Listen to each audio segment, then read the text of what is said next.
Every piece seems to reveal its nature as we work it. It's always surprising and in a lot of ways inspiring to see what can be done and what happens and how each piece has a life of its own that I have to enter into. So it's like a collaboration, like a choreographic dance almost in the way these pieces evolve.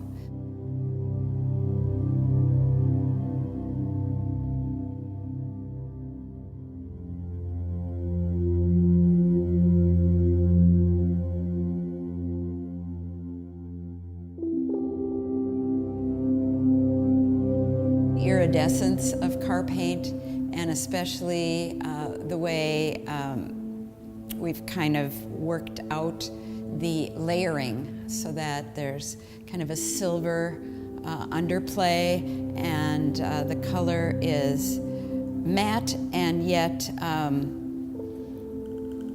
glowing, I think.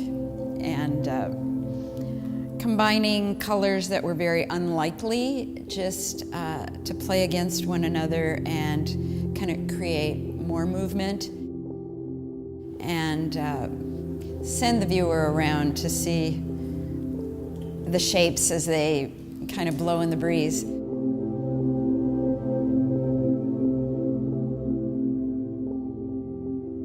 I love the toy Slinky, but I also like thinking about how the universe is very expansive and we actually, our molecules are continually expanding.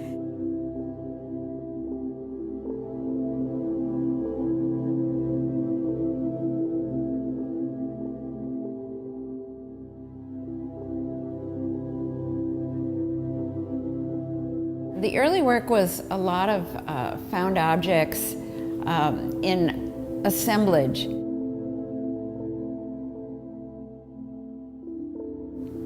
Many of the elements evolved independently of putting them together, which is kind of the way I work often. And as you see, she's expanding, jumping kind of out of her skin. I call it getting away with it.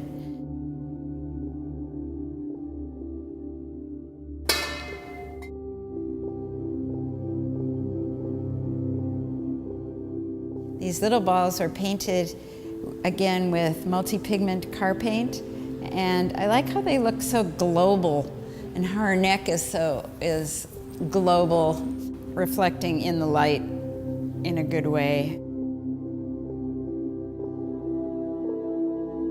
I began designing the base and wanted it to evolve, suggesting that her suspension was fragile. In this piece, I finally found, just by chance, this perforated anodized aluminum, and it just expressed what I was hoping for, which is the kind of perpetual movement and energy. There's no connection physically to kind of exaggerate that feeling of movement and the freedom of her just taking off.